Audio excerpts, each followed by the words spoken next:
Nói về tình bạn quốc tế mà người Việt Nam luôn tự hào thì chắc chắn là không thể thiếu cái tên Cuba. Đất nước ở bên kia bán cầu, cách Việt Nam nửa vòng trái đất rẽ tầng mây nhưng lại thân như ruột thịt. Tình bạn ấy được tôi luyện trong chiến tranh, được nuôi dưỡng bằng máu, mồ hôi và cả lòng chân thành. Và trong những ngày tháng cuối tháng 10 năm 2025, tại trụ sở của Liên Hiệp Quốc tại New York, nước Mỹ, Việt Nam một lần nữa cất tiếng nói mạnh mẽ: hãy chấm dứt cấm vận Cuba.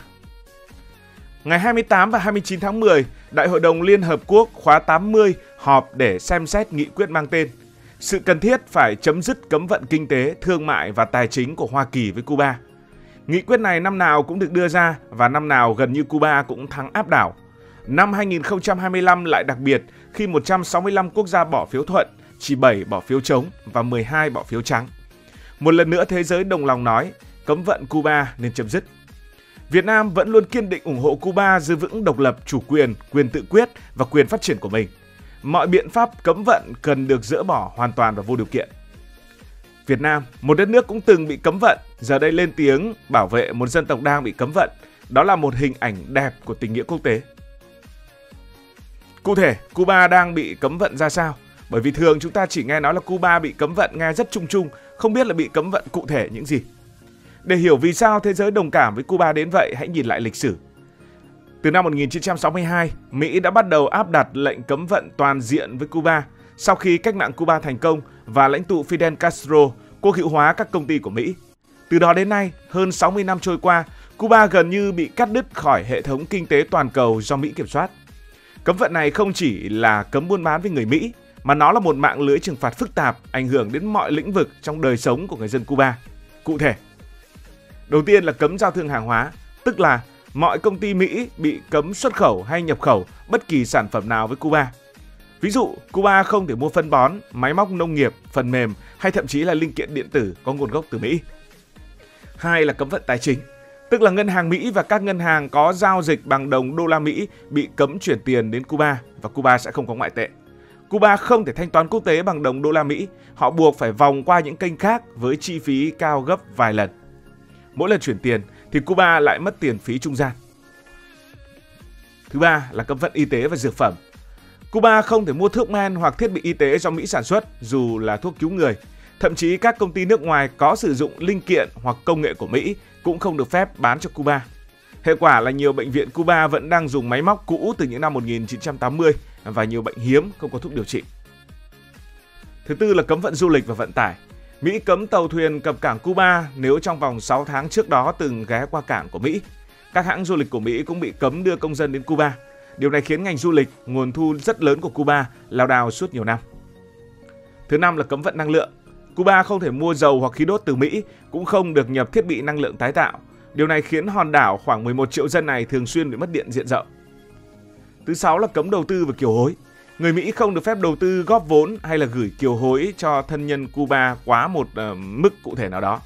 Mỗi năm Cuba cũng mất đi nhiều tỷ đô la Mỹ kiều hối, một nguồn ngoại tệ sống còn của họ. Tổng cộng theo tính toán từ phía Cuba thì trong một năm gần nhất, thiệt hại của Cuba là 7,5 tỷ đô la Mỹ. Và nếu họ tính gộp từ năm 1962 đến nay thì con số tích lũy là hơn 170 đô la Mỹ. Những con số đó nghe thì xa xôi nhưng với người dân Cuba nó chính là bữa cơm hàng ngày. Nhiều khu chợ Havana trống trơn, không bột mì, không sữa, không xà phòng. Người dân thì phải xếp hàng rất là nhiều giờ chỉ để mua một gói gạo mà thôi. Cuba có hệ thống y tế rất tốt nhưng không có thuốc men, thiếu vật tư và thiếu các kim tiêm. Bác sĩ Cuba có thể mổ tim cho người khác nhưng lại không có thuốc kháng sinh để tự chữa bệnh cho chính mình. Đó là một nghịch lý đau lòng, một quốc gia nổi tiếng với một đội quân bác sĩ quốc tế lại đối mặt với tình trạng bệnh viện thiếu thuốc giảm đau. Đó chính là lý do vì sao mà 165 nước trên thế giới đồng loạt mong Mỹ chấm dứt lệnh cấm vận này với Cuba. Bởi đây không còn là những câu chuyện bình thường nữa, nó kéo dài quá lâu và nó cũng liên quan đến cuộc sống của con người. Việt Nam thì đồng cảm bởi vì Việt Nam cũng từng bị cấm vận. Sau khi được dỡ bỏ cấm vận, Việt Nam từ một nền kinh tế khó khăn nay đã trở thành một nền kinh tế vươn lên mạnh mẽ bậc nhất trên thế giới, xuất khẩu hơn 400 tỷ đô la Mỹ mỗi năm. Quan hệ Việt Nam và Mỹ cũng hiện đang ở mức đối tác chiến lược toàn diện, điều không ai dám nghĩ tới 3 thập kỷ trước. Thông điệp mà Việt Nam gửi đi rất rõ, nếu Mỹ có thể bắt tay với Việt Nam, một cựu thù, thì cũng có thể bắt tay với Cuba, một người hàng xóm. Nhiều người mới nói là nhìn Cuba ngày hôm nay lại nhớ Việt Nam của mấy chục năm trước. Hai quốc gia nhỏ bé từng bị bao vây cô lập nhưng vẫn kiên cường. Khác biệt lớn nhất đó chính là Việt Nam đã thoát được cấm vận, còn Cuba thì chưa. Tất nhiên là lý do không chỉ có từ phía Mỹ mà còn do những chính sách của Cuba nữa. Và vì thế Việt Nam hiểu rõ hơn ai hết, dỡ bỏ cấm vận không phải là sự nhượng bộ của bất kỳ một quốc gia nào ở đây, mà là một sự khai mở trong mối quan hệ của toàn cầu. Cũng như Việt Nam từng bắt tay với Mỹ vì lợi ích chung, thì thế giới cũng đang chờ Mỹ mở lòng với Cuba. Một bước đi thiện chí sẽ không chỉ thay đổi số phận của khoảng 11 triệu người Cuba, mà còn ghi dấu ấn lịch sử cho chính nước Mỹ. Việt Nam không chỉ lên tiếng bằng lời nói mà chúng ta còn hành động thật. Từ hàng chục năm qua, Việt Nam luôn là một trong những đối tác quan trọng nhất của Cuba tại châu Á và trên thế giới. Khi Cuba thiếu lương thực, Việt Nam viện trợ gạo. Khi Cuba cần công nghệ nông nghiệp, Việt Nam gửi chuyên gia.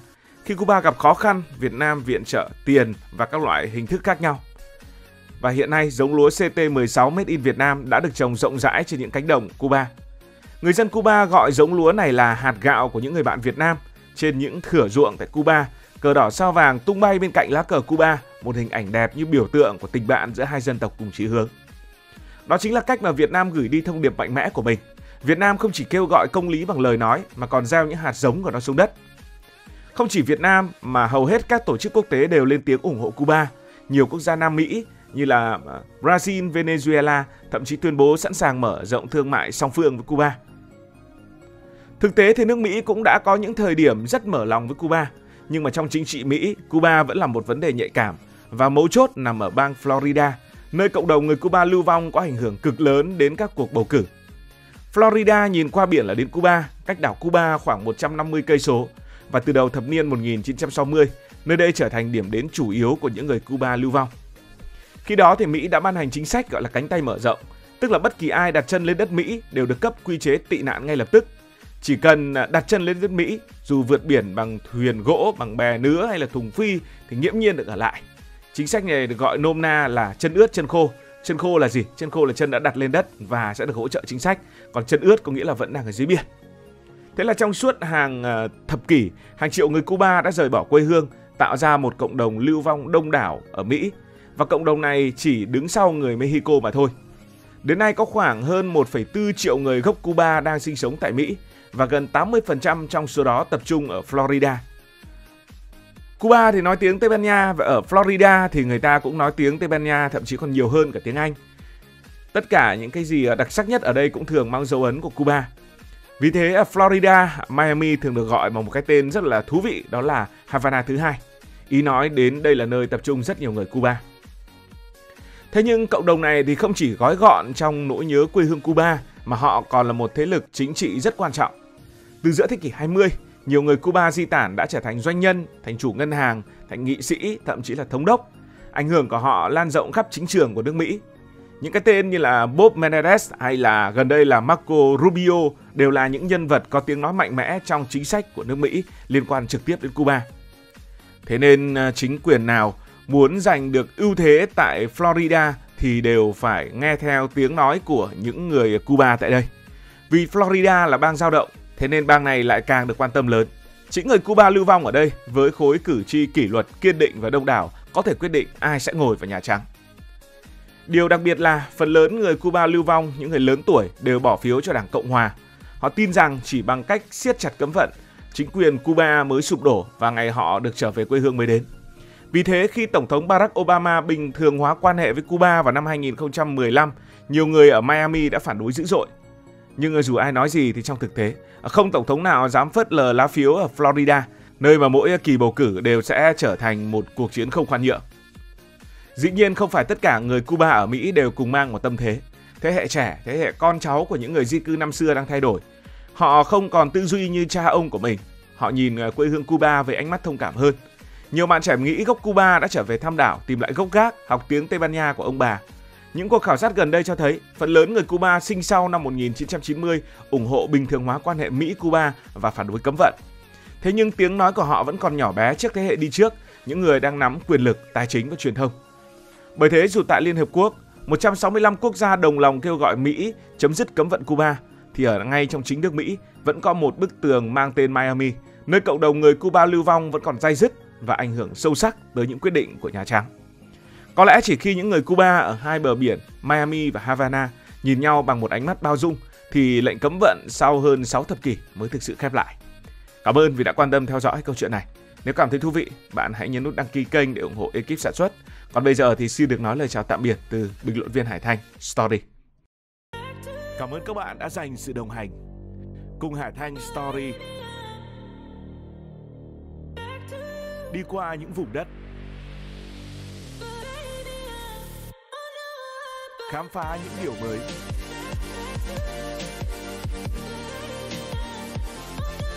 Đừng ngần ngại, hãy để lại những góp ý và xin được hẹn gặp lại.